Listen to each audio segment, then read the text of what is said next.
We are at the inflection point. Technology will change completely what we are doing. It will change and it will have an impact on even who we are. The fourth industrial revolution, that the winners take it all. So if you are first mover, you are the winners. The freedom is being taken away in China by drones and modern technology. People are being controlled every time and everywhere. And that's what Klaus Schwab said. The WEF first mover, first winners. If you restructure an economy, the result is a reduction of income, of disposable income, which can lead to extensive social tensions. Companies in Europe have to close or going bankrupt. Energy crisis means everything crisis. And not only companies suffer, but everyone suffers. Government and business have to cooperate in order to become a fast fish, because in our world of today it's not anymore so much the big fish who eats the small fish, but it is the fast fish who eats the slow fish. While Klaus Schwab is saying these things, the Spanish people are taking streets in massive number to protest against rising fuel prices. Just like Italian people, a lot of families will not be able to make ends meet soon. Our hope now is in Brazil. The Brazilian people did not give up. They have been protesting for 15 days. They do not accept the WEF puppet, and this is the last chance. Stand up now or never. The mainstream media will never show it to the world. During the event on December 9th, Bolsonaro broke his silence. He said, keeping silent for almost 40 days hurt my soul. Who decides where I go? It's you. Who decides which way the armed forces go? It's you. The armed forces are united. They owe loyalty to our people and respect to the Constitution. And they are responsible for our freedom. Unlike other people, we are going to win. We won't stop. We will not back down. Brazil cannot become like Cuba or Venezuela. Supreme is the people. Truckers, farmers, and every people are joining them. They are even camping peacefully on the street, calling for more fellow citizens to join them. Get off the couch and go outside. The number of people taking the street is only increasing. And this could be the largest democratic protest in human history. However, after 38 consecutive days, the media is still silent. There is no hope in the mainstream media, but still hope from the military. And the protesters have been calling for the armed forces to save the nation. After 42 days of protesting, things are getting complicated. More and more people came out to protest. The indigenous people also came out in a huge number. Because this is the turning point for all Brazilians. If they lose the last chance, their future will be like Venezuela. Even children know this. The global elite have been pushing for digital ID, but the Dutch people refused it. People in London also protested against it. Australian people don't accept it because they saw how it works in China. Chinese police could stop people in the streets and plug their phones into data ripping devices that extract contact lists, photos, videos, emails, and social media posts. In China, it's considered extremely unwise to refuse. Protests are spreading from the capital city, Beijing, to the biggest city, Shanghai, Chongqing, Henan, Xinjiang. This man stood up, pointed at Chinese officials, and shouted, "There is only one disease in this world. That is lack of freedom and poverty.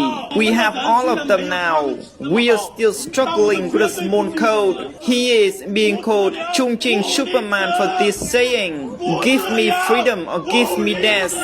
This time what's surprising is that the surrounding residents repeatedly applauded. They have shown big support for him. Many people choose to stand up to prevent the black police from arresting him. It shows that more and more ordinary people are awakened. Chinese police have deployed sophisticated surveillance tools to crack down the nationwide protests. A lawyer in Zhengzhou City said that in Beijing, Shanghai and Guangzhou, police have seemingly used very high-tech methods. In other cities, it seemed like they have relied on surveillance footage and facial recognition. Many protesters in Beijing were confused as to why they were contacted by police when they genuinely just walked past the protest site and didn't take part.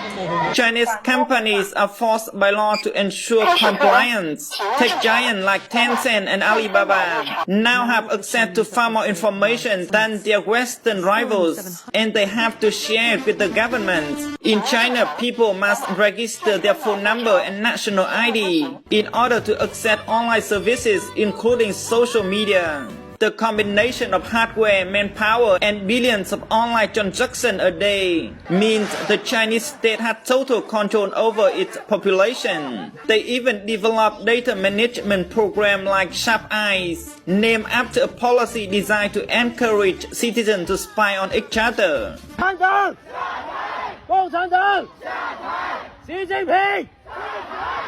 A Shanghai resident told the Epoch Times that no one likes Xi Jinping or the Chinese Communist Party.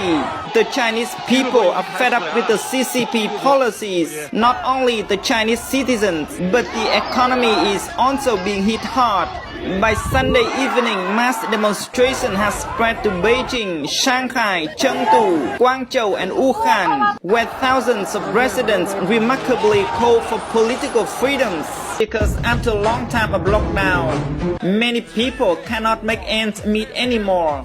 Crowd shouted, "We don't want lockdowns, we want freedom, freedom of expression, freedom of the press." Many people have been arrested in the last few days, but protesters are calling for more people to join them.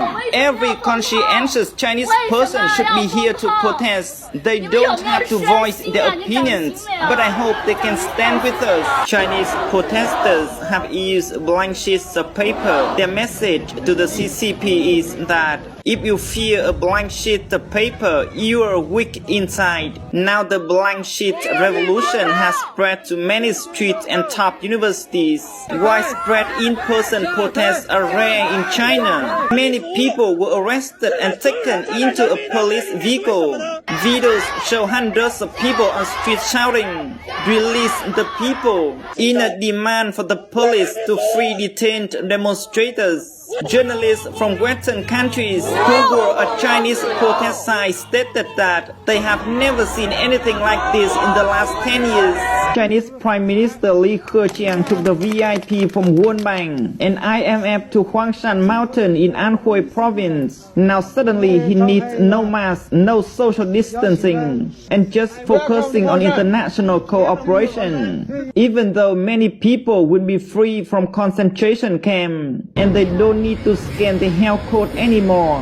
But many people have a bigger fear, which is retribution. Last month, Shanghai resident Pei was one of many people who came out to support the historic protest in the city. He also filmed several seconds of footage of a man being arrested on a street. Pei said to Reuters that almost immediately 5 or 6 plainclothes police grabbed him. He was taken to police station and held for 20 hours. At times with his arms and legs tied to a chair. Another Shanghai protester, Aero, who was detained in the city police station, told Reuters that during her interrogation, police particularly wanted to know if anyone had distributed blank A4 sheets of paper that were a defining symbol of these protests. No one tells how many protesters are still in Chinese police custody. In China, those deemed to be bystanders could be let off with a small fine and up to 15 days detention. Those who shouted slogans calling for ouster of Xi Jinping or the Chinese Communist Party potentially face heavier charges, which in the most extreme cases carry punishment of up to life in prison. Last week, on the sidelines of APEC CEO Summit in Bangkok, Thailand, Klaus Schwab said, the Chinese model is certainly a very attractive model for quite a number of countries. He did not tell clearly what aspect of Chinese model would be beneficial to other countries. But right now, China is governed by the absolute rule of the Chinese Communist Party.